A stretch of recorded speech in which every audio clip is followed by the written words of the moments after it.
Hello, ഇന്നൊരു mini വ്ളോഗാണ്. ഞങ്ങളൊരു 6 മാസത്തിന് ശേഷം ഖത്തറിലേക്ക് പോകാണ്ട് ഒരു ഷോർട്ട് വെക്കേഷൻ. ഓണത്തിൻ്റെ വെക്കേഷനൊക്കെ അല്ല, അപ്പം ഒരാഴ്ച ലീവൊക്കെ എടുത്ത് ഖത്തറിൽ അടിച്ചു പൊളിക്കാൻ വേണ്ടിയിട്ട് പോവാണ്. ഒരു 10-15 ദിവസം എന്തായാലും അവിടെ ഉണ്ടാവും കേട്ടോ. അപ്പോൾ എല്ലാ കാര്യങ്ങളൊക്കെ കഴിഞ്ഞ് നമ്മൾ ഒരു ചായ കുടിച്ച് ഗേറ്റിലെത്തിയിട്ടുണ്ട്. ഗേറ്റിലും കുറച്ച് നേരം അങ്ങോട്ട് എന്താ വന്നായിരുന്നു, കാരണം ഞങ്ങൾ ഇത്തിരി നേരത്തെ ആയിരുന്നു. കാര്യങ്ങളൊക്കെ സിമ്പിളായതുകൊണ്ട് വേഗം കാര്യങ്ങളൊക്കെ കഴിഞ്ഞിട്ടുണ്ടായിരുന്നു. അതുകൊണ്ടാണ് ഞങ്ങൾ ഇത്തിരി നേരത്തെ പോയത്. അപ്പോൾ ഈ ഫ്ലൈറ്റിൽ വന്നിരുന്നിട്ടുണ്ട്. അപ്പോൾ കുറച്ച് ഇത് ഫ്ലൈറ്റ് മൂവ് ചെയ്തിട്ടുണ്ട്. ഈ ഒരു ടൈമിൽ നൈറ്റ് വ്യൂ എനിക്ക് നല്ല ഇഷ്ടമാണ് കേട്ടോ. അപ്പോൾ അതൊക്കെ കഴിഞ്ഞപ്പോൾ നമ്മുടെ ഫുഡ് എത്തിയിട്ടുണ്ടായിരുന്നു. നമ്മൾ കേക്കും ജ്യൂസും ഫ്രൈഡ് റൈസും മഞ്ചൂരിയനും ഒക്കെയാണ് പറഞ്ഞത്. അപ്പോൾ അതൊക്കെ നല്ല ടേസ്റ്റ് ഉണ്ടായിരുന്നു കേട്ടോ. ഞങ്ങളിന്ന് ട്രാവൽ ചെയ്ത് എയർ ഇന്ത്യ എക്സ്പ്രസ്സിലായിരുന്നു.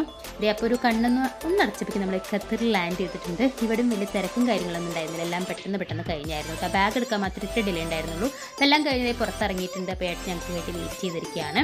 അപ്പോൾ ഏട്ടനെ കണ്ടൊക്കെ കഴിഞ്ഞതിന് ശേഷം ഞങ്ങൾ ഞങ്ങളുടെ വണ്ടിയിലോട്ട് പോവുകയാണ്. പിന്നെ നമ്മുടെ വീടിൻ്റെ അടുത്തുള്ളൊരു ഫുഡ് ചാനലിന് ഷവർമയും ചായയൊക്കെ കുടിച്ചു. അത്രയേ ഉള്ളൂ ഇന്നത്തെ video. Take care and by.